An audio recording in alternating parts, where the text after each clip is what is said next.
Hello, Mike Smithson here. Matt and Jason gave excellent presentations, so I'm going to try to provide some additional material to help get across and supplement some of the points that they made.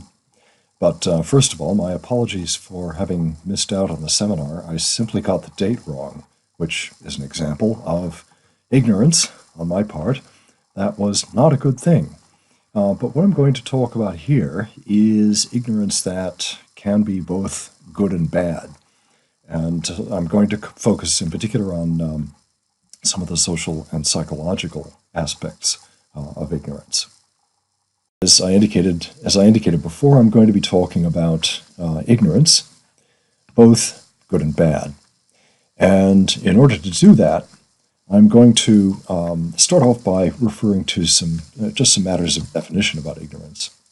And to begin, if, as Matt pointed out, knowledge is difficult to define, ignorance is really tricky to define. And I think one of the best ways into ignorance is to recognize that, in fact, to a large extent, it's socially constructed. We can't really talk very much about ignorance without referring to what people think they don't know and what they think others don't know and what they end up doing with all of that. So in a real sense, ignorance is socially constructed in some of the same ways that knowledge is. I'll just give you an example. How many of you know that the Earth isn't flat? Hands up. I would imagine pretty much all the hands would go up for this. Okay, let's raise the standard of proof a little bit. How many of you could prove it? How many of you could prove the Earth isn't flat? Probably not as many hands are going up. And that's because the notion that the Earth is not flat is something that most of us have learned third hand. We've seen satellite photos, we got taught this in school. In other words, we haven't really checked it out in any first-hand fashion for ourselves. And so in that sense, the knowledge that we have that says that the Earth isn't flat is socially constructed. And then if we raise the bar a little bit and ask, well, can we prove it? It turns out that, well, maybe we don't really know it. And that also happens to be socially constructed as well by virtue of the fact that we haven't checked it out firsthand. We haven't had opportunities to actually do that. Okay, next point. It's really difficult to be able to say very much about ignorance without specifying the point of view from which ignorance is being claimed. In other words, who is claiming who is ignorant about what? Okay, so whose point of view we're using turns out to be very, very important, especially with regard to specific kinds of ignorance. We'll have a look at that shortly when we start looking at the so-called Rumsfeld matrix a little later on. But the third point I've got is that there are different degrees and kinds of ignorance. So people behave as if there are genuinely different kinds of unknowns, different kinds of uncertainty, different forms of ignorance. And they respond quite differently to them, and they also tend to prefer some kinds over others. So, for example, I and other colleagues have run a number of experiments over the years where we've demonstrated that ignorance arising from ambiguous information is largely regarded as not as bad as ignorance arising from conflicting information. I'll just give you a quick example of this. Suppose we've got two experts, and you've consulted them about a medical condition that you think you might have, and both medical experts say, well, the tests are not really conclusive. You know, you could have this condition, but you might not. We're not sure. Okay, well, that's a fairly uncomfortable kind of ignorance to have. But compare that with a situation where one of the experts says, no, you've got this condition, and the other one says, no, you haven't got it. Okay, so now we've got two experts who disagree with each other. So you're informationally in the same situation. You're not sure whether you have the condition or you don't. But in the former case, the experts at least agree with one another, even though they're being mush-mouthed about it. Whereas in the second case, you have disagreement. You have two experts who disagree with one another. And many of us have a kind of a heuristic about experts that says if they're really experts, then they should agree with one another. They have access to the same information, they supposedly were trained in the same way, and so on and so forth. So when experts disagree with one another, we regard that as worse than when they agree but can't come to a conclusion. So now let's return to the Rumsfeld matrix, as Matt referred to it. It actually goes back to a philosopher named Anne Kirwan, or at least that's the earliest version of it that I've seen, in a 1993 paper that she got out, where she described this 2x2 matrix. So at the primary level, we have what we know, or what we think we know, and the unknown. And then at the meta level, we have metacognition about this. So there are the things we know, the things we don't know that we know, the things we know we don't know, and finally the things we don't know that we don't know. Now, the reason I've returned to this matrix is because I want to use it to illustrate the fact that a point of view about these things is really important. So let's look at 4 different propositions that could be made about unknown unknowns. Okay, in the first one, I claim that you don't know that I don't know X, where X could be anything. Now, regardless of whether this is an accurate statement or not, it's a statement that I could plausibly make, right? Because I'm talking about your state of mind about my state of mind. Okay, and so there's no problem there in my saying this, regardless of whether it's true or not. Secondly, you could do the same thing. You could say you could claim that I don't know X. You could say, Smithson, you don't even know what you don't know. Again, no problem there. You might be right, you might be wrong, but the point is that it's a plausible thing for someone to be able to say. But what if I claim that I don't know that you don't know X? Okay, now we're in a bit of trouble here, or at least I am, because it sounds as though I actually have to know that you don't know X in order to be able to say this, and yet I'm saying that I don't know that you don't know X. Okay, so that's a bit problematic. But then what's really problematic is the fourth one, where I claim that I don't know X. Okay, well, now we've got a statement that really does seem like nonsense. How can I claim that I don't know X? The only way that this could make sense would be if I were referring to myself in the past. So I could say, well, say a little while ago, I didn't even know that I didn't know X. Well, that's reasonable, but then the reason that is plausible is because I'm making a statement about myself in the past. So I'm actually talking about a different person. I'm talking about who I was back then. Okay, so this illustrates that when it comes to thinking about unknowns, especially unknown unknowns, point of view is, in fact, really, really crucial. Now, what I want to do at this point is to go on to our motives for knowing or not knowing things. What are the uses that we have for unknowns?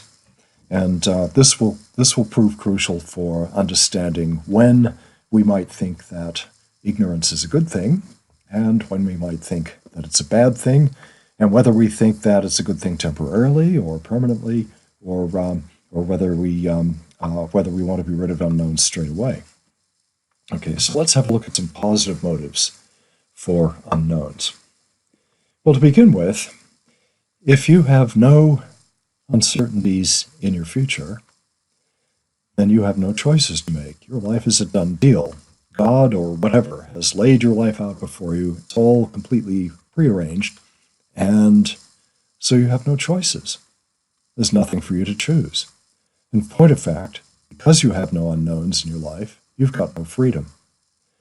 Freedom is positively labeled unknowns. It's positively labeled ignorance. Freedom, in order for freedom to exist, we have to have choices, and in order for us to have choices, there have to be things where we don't yet know what's going to happen. The same thing goes for intentional learning, discovery, creativity, entrepreneurship, any of those kinds of states or activities require unknowns, at least temporary unknowns. So if there are no uncertainties, if there are no unknowns, no ignorance, then there's nothing left to learn, nothing left to discover, no room for creativity, no choices, no freedom. Now, the second point I've got here refers to emotional states. Psychologists, whom I know, who actually should know better, have gone into print saying that the emotions that go with unknowns, uncertainty, are anxiety and fear.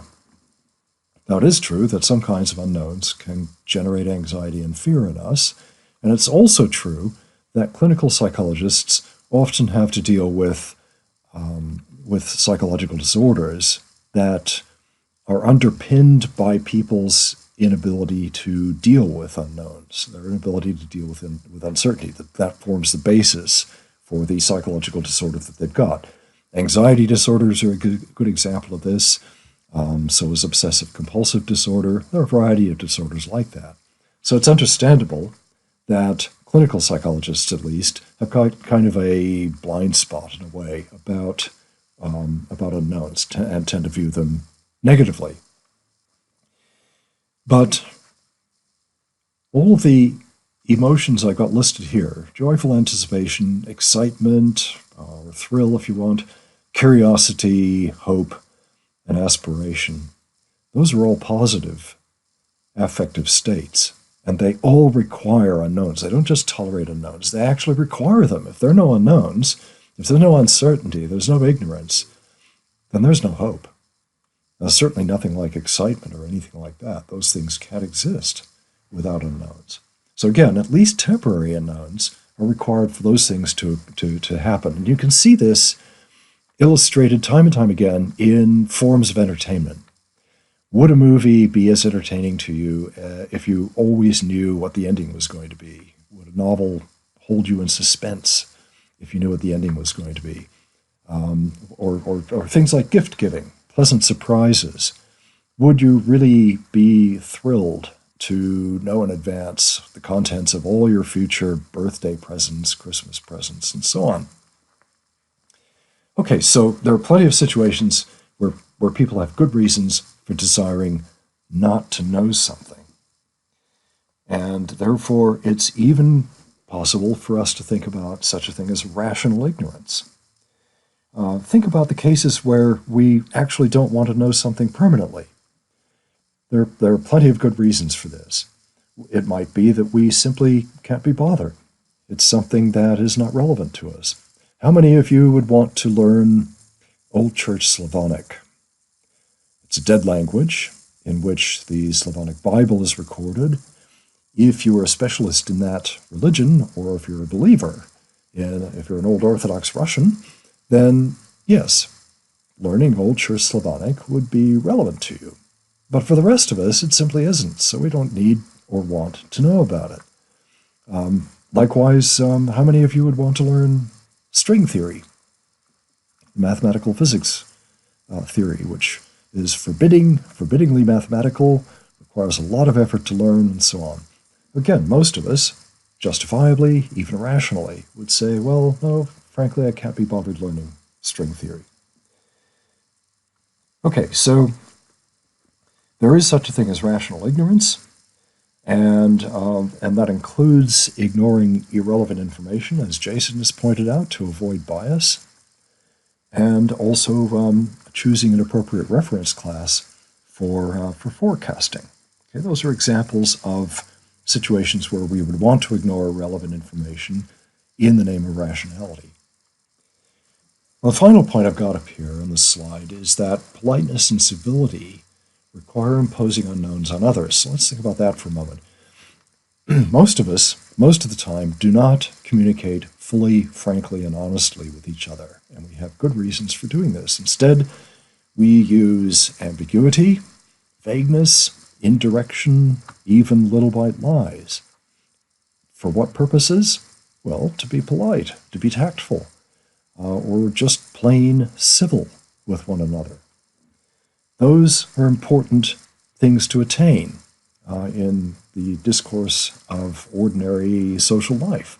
Okay, so there are plenty of good reasons for imposing unknowns on one another. In other words, creating ignorance. We're in the business of creating ignorance all the time, and it serves things like this, like politeness and civility.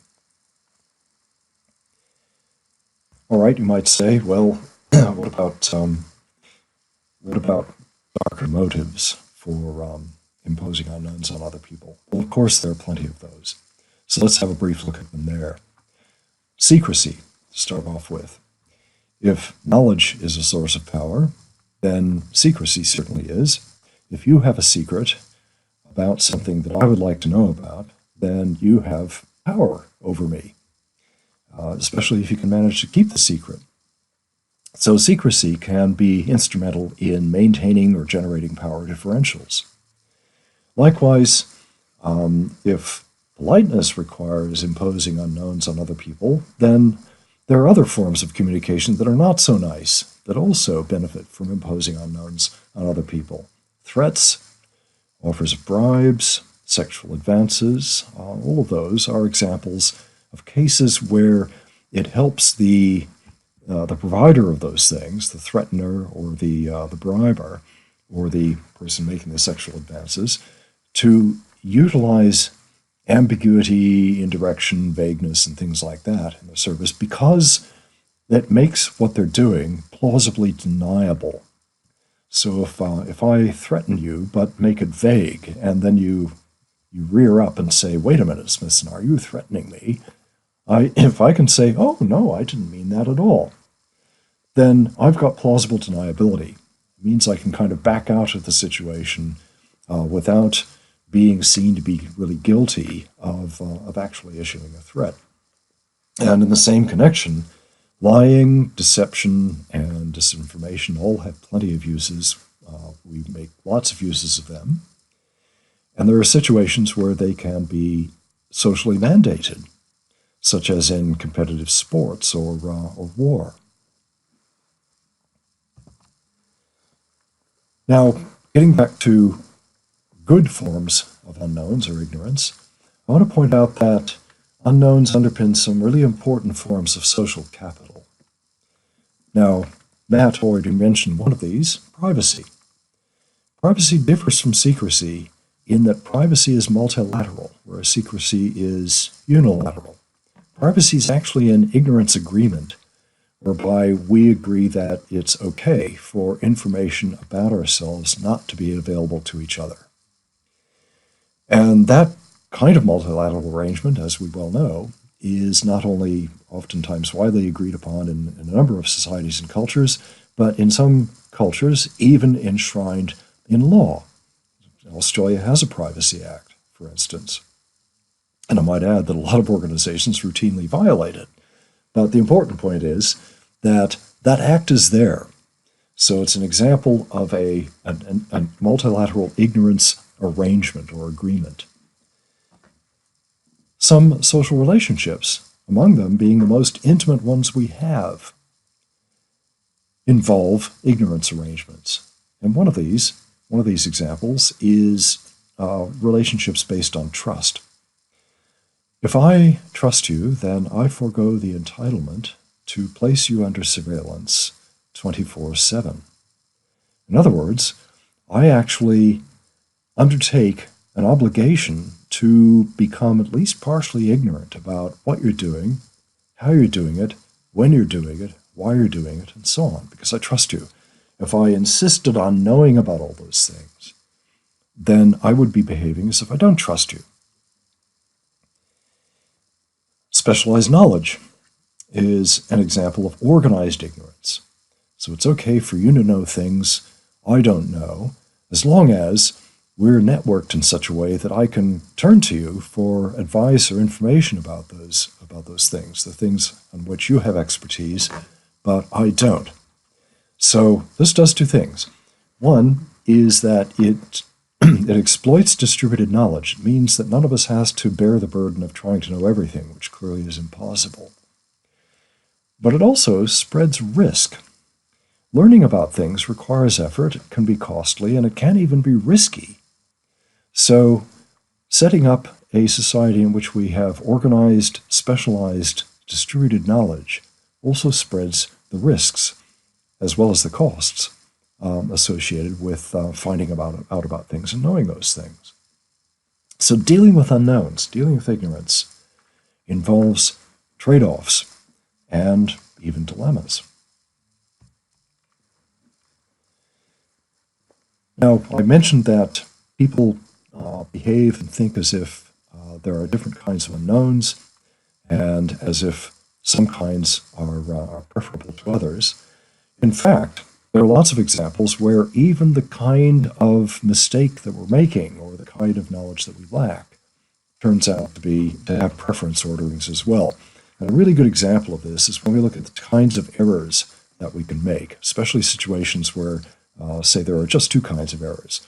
Either we can have, say, for example, a false positive medical diagnosis, or a false negative diagnosis, or we can convict an innocent person, or we can let a guilty defendant go off free.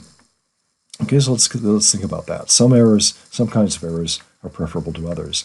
An obvious example of the sort of adaptive or pro-survival kind is one I've got up here on the slide.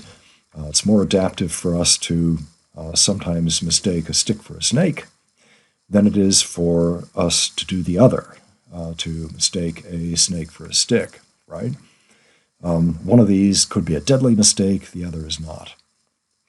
In preventative medical testing, generally false negatives are viewed as worse than a false positive, and so oftentimes the initial medical test that we undergo for a dread condition or disease is deliberately constructed so that it is more sensitive to the disease than it is to its absence.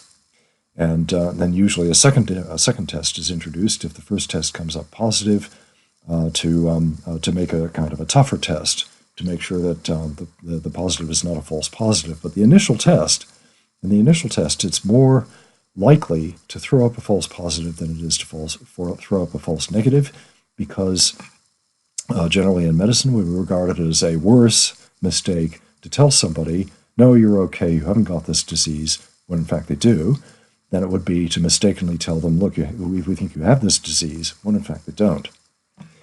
In law, it's actually the other way around in criminal trials.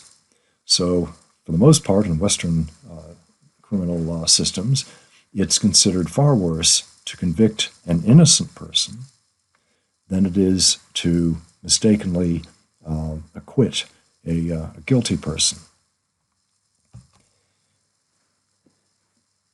Finally, let's have a brief look at the challenges that unknowns, ignorance, presents us with, and let's think a little bit about the extent to which it's possible to deal with these challenges, especially in situations where we really have very, very little to go on, where we truly are ignorant about most of the things that we would like to know in order to be able to make effective decisions. So I've got 4 adaptive challenges listed here.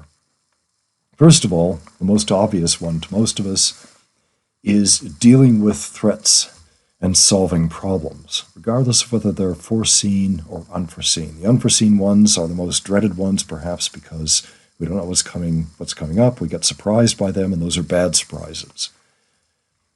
What about the second one, though? Being able to benefit from opportunities or windfalls, including unforeseen ones, pleasant surprises, good surprises. Well, we should be able to take advantage of those as well. So that's another, perhaps equally important kind of adaptive challenge that we face in dealing with unknowns. Third, crafting good outcomes in spite of everything in an unknowable world, a world that is only partially learnable. So despite our best efforts, we're always going to be sailing off into a future that is fraught with unknowns, including unknown unknowns, of course, things that we're not aware of, that we don't know. So is it possible for us to respond to that kind of future in an adaptable way? Is it possible to make good decisions that will have a better than chance kind of level of probability of giving us good outcomes? And then finally, dealing intelligently and sociably with each other. Humans are pretty unpredictable, even to most of us who think that we know a lot about human beings. So that's one of the most difficult challenges that we face, dealing with one another. The important thing to realize, I think, about all of this is that there's no one-size-fits-all way of doing this, of dealing with all these adaptive challenges. So there's no single set of recipes, as far as we know, that would enable us to effectively handle all of this. Instead, oftentimes we have to come up with purpose-built, specified ways of doing this in specific situations. So dealing with unknowns involves a lot of context-specific, adaptive, making it up as we go along sorts of ways of doing this. Okay, well, having made those observations, let's have a look at Matt's concept of an ignorance manager and the kind of things that might be involved in such a role. I think the concept of an ignorance manager and ignorance management is very attractive, and so I've decided to add a couple of things to Matt's list. Matt's mentioned managing privacy, shepherding organizational conscious forgetting, and detecting biases, all three of which are very worthwhile things for an ignorance manager to do. What about some other things as well?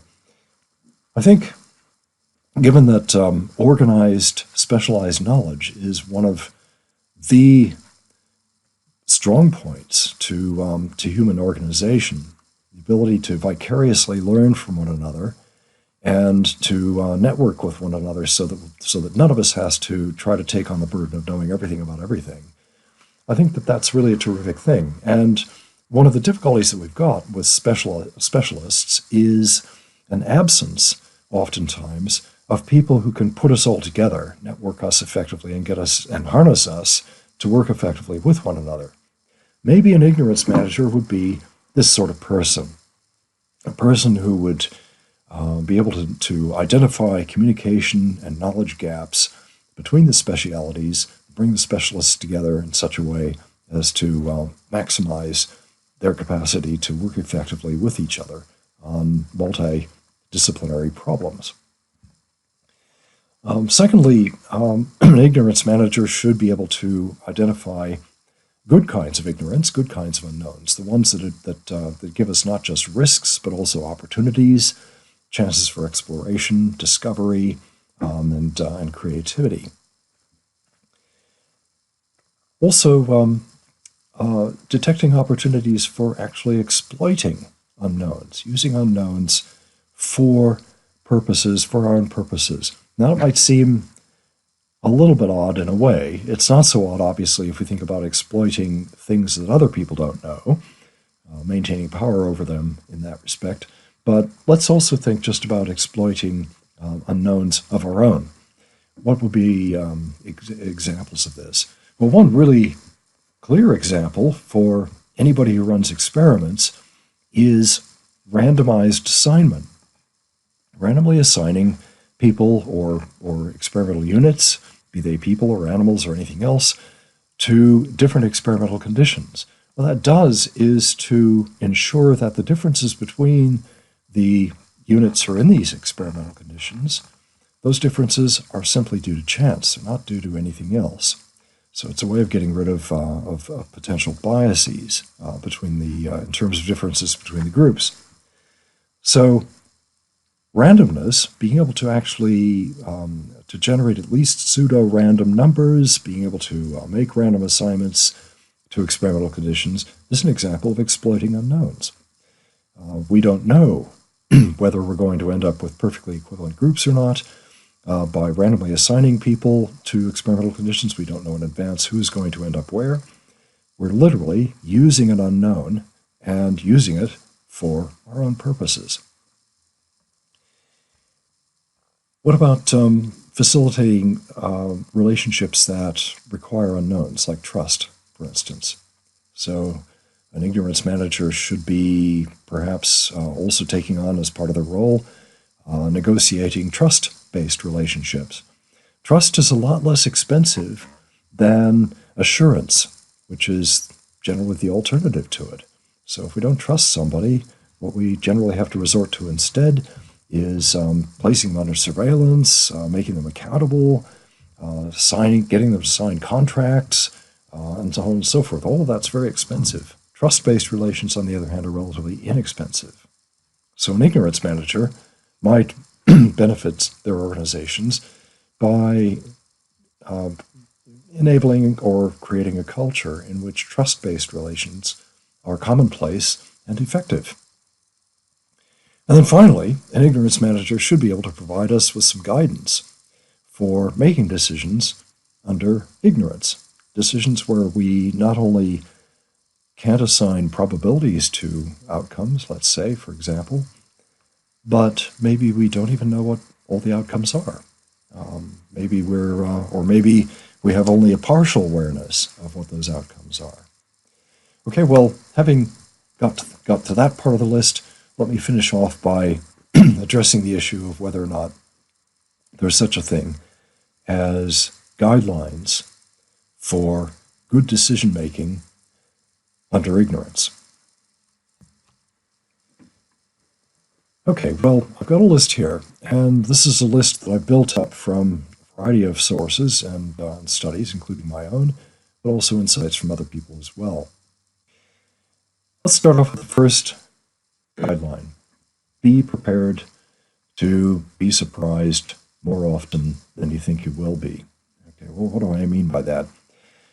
There's a widely documented tendency for human beings, all of us, to underestimate the likelihood that something new is going to happen. We tend to think that the future is going to be pretty much like the past.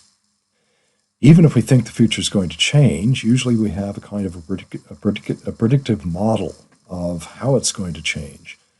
And that predictive model also tends to underestimate the likelihood that something genuinely new and unpredictable is going to occur. This is known in psychological research as catch-all underestimation bias. If we think about the bag of things that we don't know about waiting for us in the future as a kind of a catch-all, and if we think about assigning an intuitive probability to the catch-all, how likely do I think it is that something completely unknown to me that I have no awareness of now is going to crop up in my life within the next year, let's say, then I'm assigning a probability to the catch-all. And what we found is that most of us tend to underestimate that probability. So if we can find ways of preparing ourselves psychologically to be surprised by catch-all, things actually happening, more often than we think we're going to be, then that would be a good thing. Second guideline that I have, criterion here, is to think of alternatives as assets, because in fact, that's what they are. Okay, so there can be good alternatives, bad alternatives, but nonetheless, these are assets. They have properties that can be good and bad. They have value to us, and therefore we should be able to think of them in terms of valuation. We should be able to assess them in terms of how good they are, how desirable they are, or how undesirable they are. And that should tell us something about which of these alternatives that we have in front of us that we're aware of that we should want to foreclose and which ones we'd want to keep open. Because by keeping alternatives open, we give ourselves room to move, ways of being able to choose things as we go further into our unknown future. Okay, well, so the third point I've got is that we should leave desirable alternatives open. We should make sure that whatever decisions we make, we're not foreclosing alternatives that could serve us well in the future. What are some of the properties of good alternatives? Well, I've got a list of just two of these here. Any alternative that is robust. In other words, an alternative that, if we chose it, would do pretty well, or at least not catastrophically badly, under a great variety of future possible scenarios. That kind of robust alternative probably is worth keeping around, having available to us. Whereas alternatives that would give us good outcomes only if we were pretty sure about what was going to happen in the future, but would be disastrously bad if those predictions didn't come true, that kind of alternative might not be as valuable to us. Maybe we should not keep, or we should not prioritize an alternative that is not so robust, even though it might look very, very good according to our current forecasts. The second component I've got here, the second criterion, is reversibility. Okay, so that relates to the fourth point I've got here. Where possible, if we have to decide something under ignorance, if where possible, make the decision in such a way that it's reversible, or at least steerable, corrigible. So the kind of decision we should dread making under ignorance is one where we lock ourselves in to a path that we can't get out of and we can't veer away from. So if we can possibly make decisions that are reversible or steerable, those are going to be better than choices that don't have that property. The fifth point I've got is using what's called the wisdom of crowds. Probably you're all familiar with this, at least to some extent, but just in case you're not, the wisdom of crowds refers to a, by now, popular finding in some areas of psychology and behavioral economics, to the effect that the average or combined aggregate view of a crowd of people about something, where we're trying to estimate something or predict something, oftentimes turns out to be better, to be more accurate than individual predictions, even individual predictions of people who are relatively well-versed or expert in a particular domain. Okay, so the wisdom of crowds phenomenon refers to the idea that getting an aggregate opinion from a group of people oftentimes will serve us better than just relying on one person's opinion, even if they're an expert. Now, it turns out that not all crowds are equally wise. The kind of crowd that turns out to be wiser than most is a crowd that has a diversity of backgrounds, and therefore, oftentimes, a diversity of opinions and predictions about things. Okay, so as a criterion for good decision-making under ignorance, if we're going to use a crowd to help us, then we'd be better off to choose a crowd that includes a diversity of people, many of whom might not agree with us. That can oftentimes be difficult to do in organizations where, in management, oftentimes we're seeking a consensus, or at least an agreement of some kind. But if we want to aggregate opinions from groups that are likely to help us, crowds that are likely to help us, to make prognostications about the future, then oftentimes we'd be better off including even those, and perhaps especially those, who don't agree with us, have diverse backgrounds that inform them differently from our own backgrounds. Then finally, and again something that could seem obvious but oftentimes gets ignored, is where we have to make decisions under ignorance, if we can possibly do it in such a way that the outcomes are going to be visible, we should make those outcomes visible and monitor them so we can find out how things turned out, because that gives us the only chance we have of learning from the decision that we made, regardless of whether the decision turns out to be a good one or a bad one. In fact, it's especially important for us to learn if it turns out to be a bad decision. Okay, well, that about wraps it up for me, and I hope that at least some of this material has been of interest to you, and I hope that it's managed to effectively supplement the excellent presentations that both Matt and Jason provided to you. So farewell for now.